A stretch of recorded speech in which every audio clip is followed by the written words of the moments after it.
Talking Senior Bowl. Gonna say what I want because it's my channel. Gonna talk about who the Dolphins met with and some of my top performers. Let's jump into this.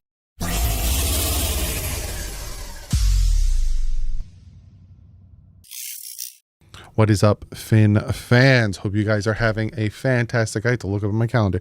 Fantastic Thursday. Now, the Dolphins, nope, they're not playing. The Senior Bowl is on day 3, I think, today. And I am going to be talking about day 1, day 2 standouts for me, because there was a lot, but there's some that I liked a lot. I want to talk about who the Dolphins met with. I was going to live stream the Senior Bowl, which is on Saturday at 2:30. But of course, I have something to do Saturday at 4 o'clock.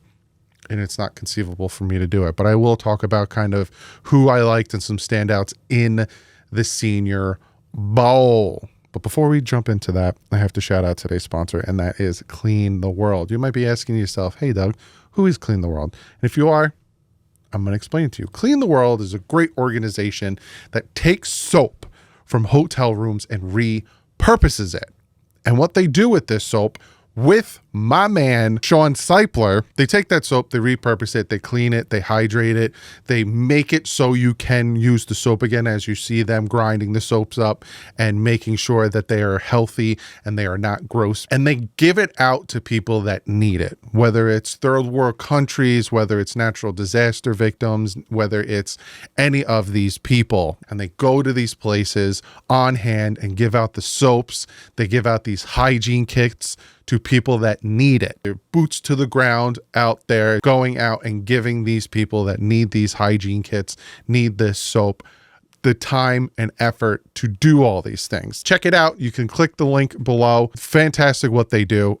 Good friend of mine, and I love the work that they are putting into all of this stuff. So now let's jump into this Mama Jam and talk about who met with the Dolphins so far. And then we'll get into my day 1 and day 2 kind of standouts. So the Miami Dolphins have met with wide receiver Xavier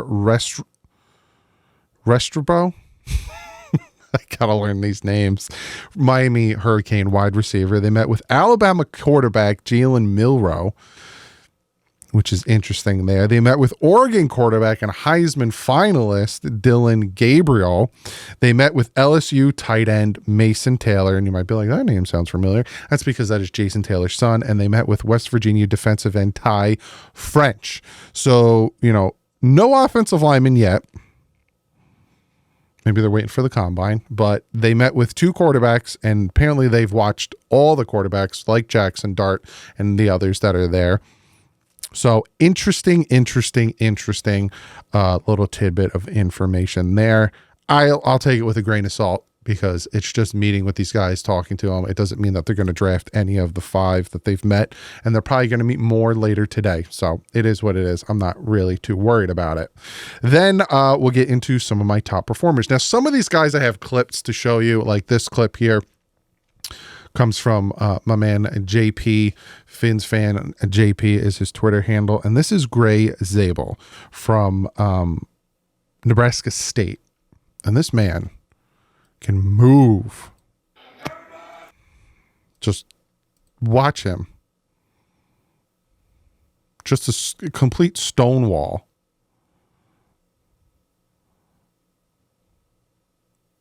It's inside lineman. He can play guard or center. Fantastic. He is 6'6", 305 pounds. PFF has him ranked at 41. Stood out. Obviously, you see he's a great anchor. He did really well on the one-on-ones.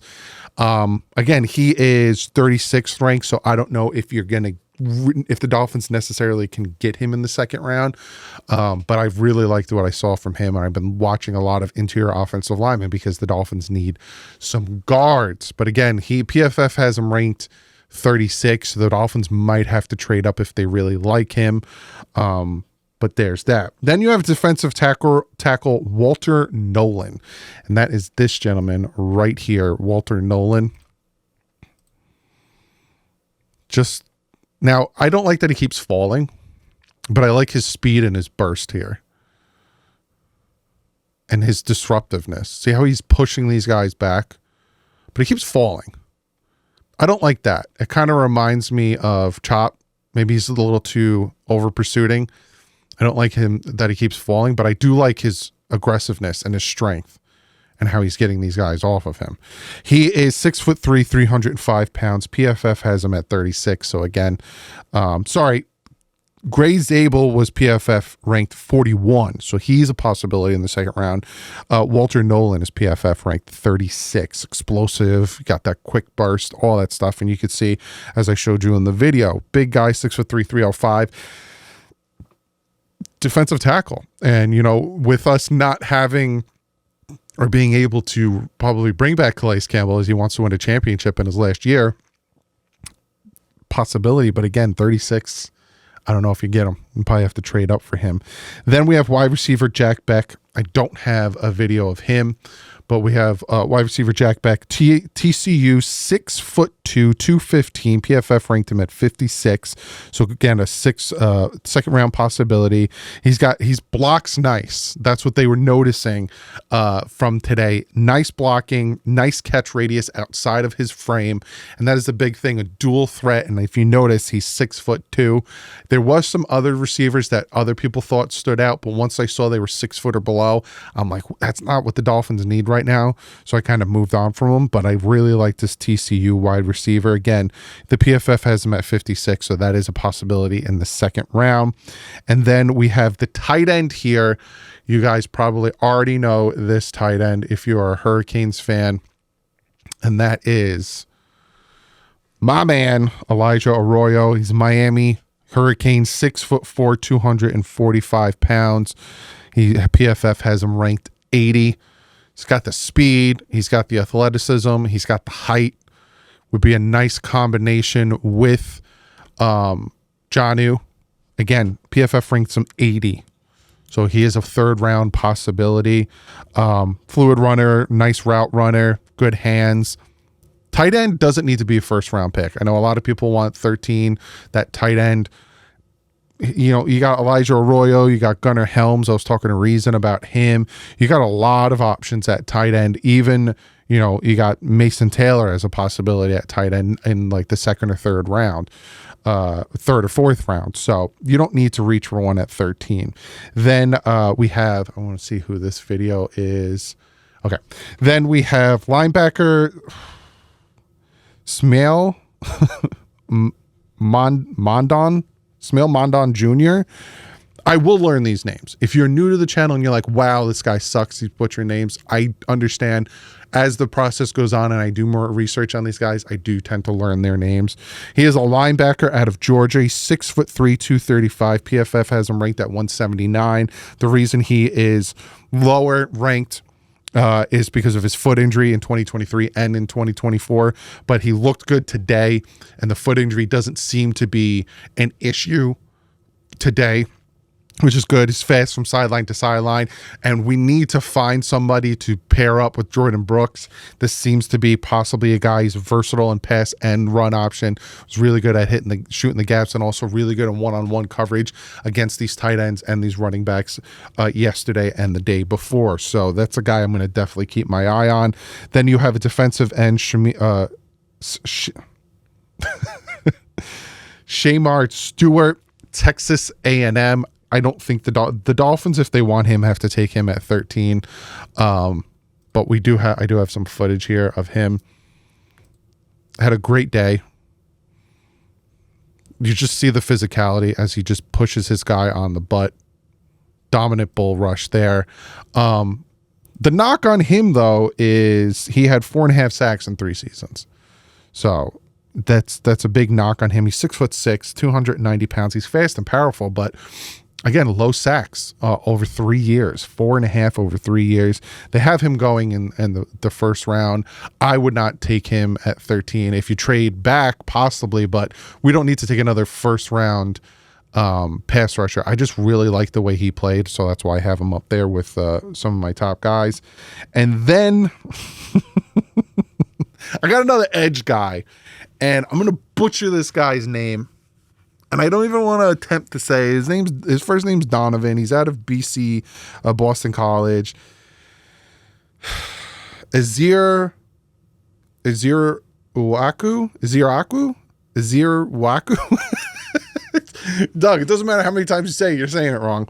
He's out of Boston College. He's 6'2". He's an edge, 247 pounds. PFF has him ranked 33. So again, probably have to trade up for him if you want him. He's quick, great at the angles, and I've talked about that multiple times, and hitting the angle. He's got the length. Who's doing fantastic in team drills, not only just one-on-one. So got some really good guys. Again, day 3 will be later today. Maybe I'll make a video about that.